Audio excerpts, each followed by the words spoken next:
Si nous devons donner notre vie pour les frères, si quelqu'un possède les biens du monde et que voyant son frère dans le besoin, il lui ferme ses entrailles, comment l'amour de Dieu demeure-t-il en lui?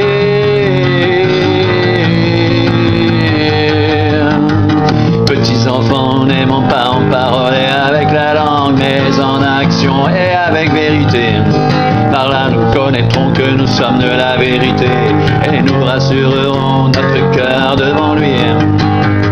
Car si notre cœur nous condamne, Dieu est plus grand que notre cœur et il connaît toutes choses.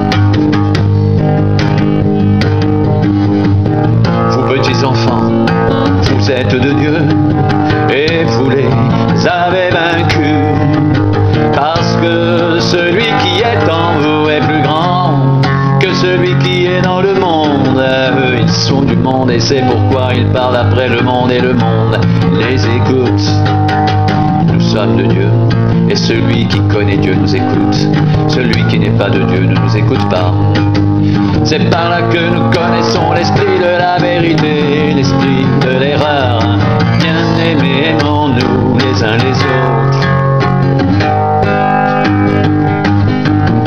Car l'amour est de Dieu et quiconque aime est né de Dieu. Car l'amour est de Dieu et quiconque aime est né de Dieu et connaît Dieu. Celui qui n'aime pas n'a pas connu Dieu, car Dieu est amour.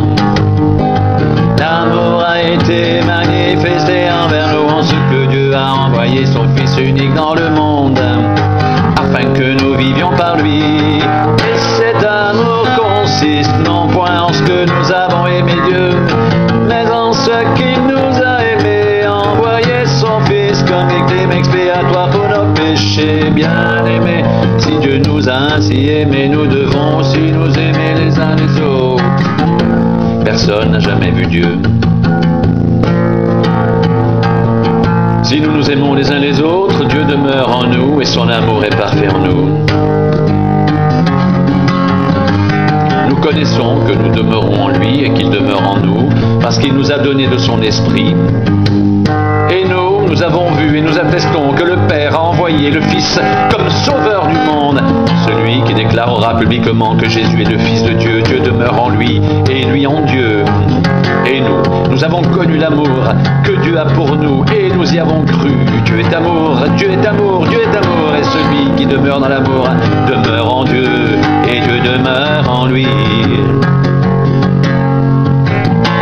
Et nous avons connu l'amour que Dieu a pour nous et nous y avons cru. Dieu est amour et celui qui demeure dans l'amour demeure en Dieu et Dieu demeure en lui. Et Dieu demeure en lui.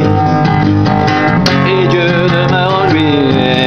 Et Dieu demeure en lui. Dieu est amour et celui qui demeure dans l'amour demeure en Dieu et Dieu demeure en lui.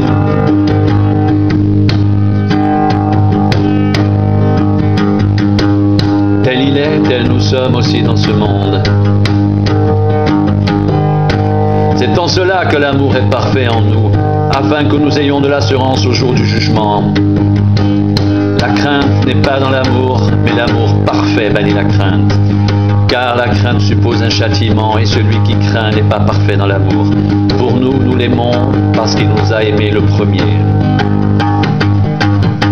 Quiconque croit que Jésus est le Christ est né de Dieu, et quiconque aime celui qui l'a engendré aime aussi celui qui est né de lui.